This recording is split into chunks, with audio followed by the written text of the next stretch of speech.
All right, Morgan and DJ.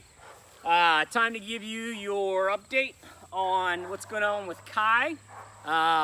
Lots of new stuff going on today. First off, we are working on e-collar conditioning to really firm up that obedience. And there's your dog going poop. Isn't that a great video? Great visual. Kai is doing just dandy. He is an absolute character. The dog is so full of personality, it's hilarious. But we're working on the e-collar for a couple of things. One, we want to formalize our obedience at a distance.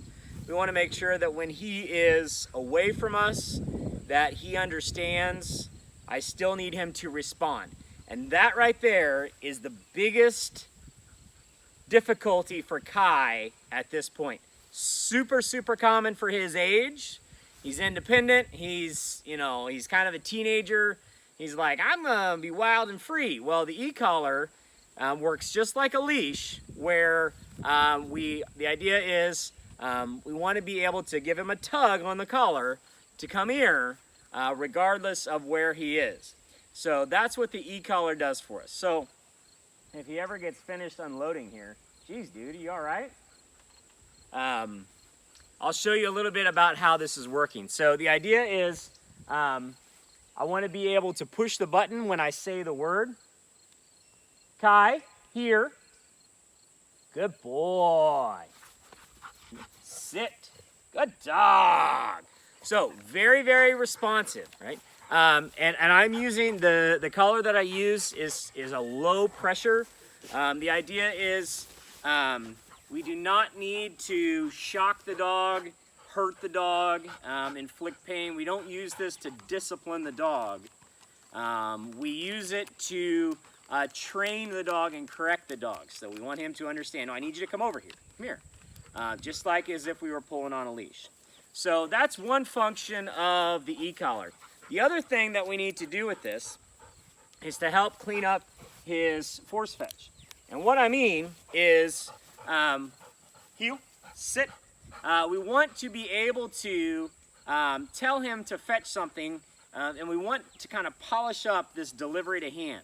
Really, my goal for the last couple weeks here with Kai is to get a nice polished delivery to hand. And what that means to me is I want him to go out and pick something up, come directly to me, come to the heel position and hold it, and don't drop it until I'm ready for it.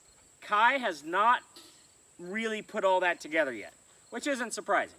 At his age, where he's at in his training, this is sort of the next little piece that I want him to do.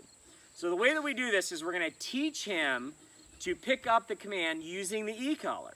All right, so the way that we did this is by using our ear pressure and doing classical conditioned Pavlov style, so that when the bumper's in front of him, I press the button to apply a low pressure nick on the collar and tell him to fetch. And the response is that Kai, hey, right here, heel, fetch, will do a nice job of fetching our stick. Good give.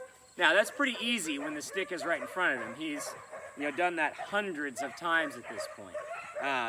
So he knows when the stick's in front of him that he needs to pick it up. What makes this more challenging is we want to be able to use it for a correction. And what I mean by that is if he goes out and picks it up and goes somewhere else and drops it on the way in or whatever, we want to be able to tell him, no, I want you to pick it up and bring it all the way here. So the way we do this is we're going to use the e-collar to get him to fetch it off the ground. So we're going to go down here, fetch, boy, here, heel, right here, heel, sit, give, and we're going to practice that move a lot. Now that is a very small move. He's only moving. Right, sorry about that. I got a phone call right in the middle of my video. So the idea is we want to take one simple move of getting him to fetch, heel, and then getting him to come to me, heel, sit, good boy, give, without dropping it. So the idea is we're using the e-collar to create the fetch.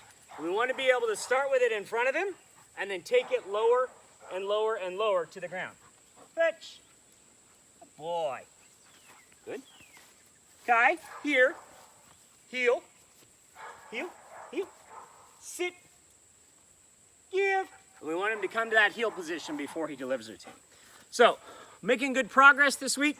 We'll keep grinding away at this little step and get progressively farther and farther away with the bumper or with the little fetch stick here, and then we'll switch to doing a plastic bumper.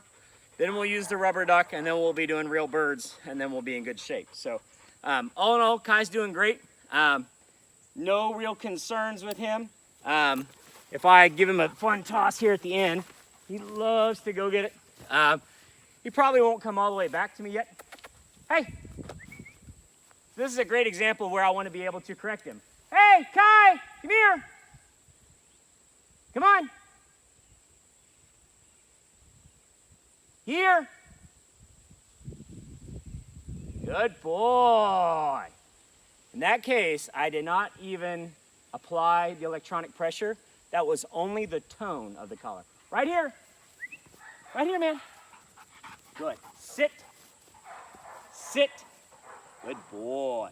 So Kai loves to play keep away. And so right there, the collar just reminded him, no. You gotta come here. I don't even care that he dropped it. But in another week or two, I want to be able to tell him, no, go fetch it, and come right back here and don't drop it. All right, all done. Good boy. So, we're making progress.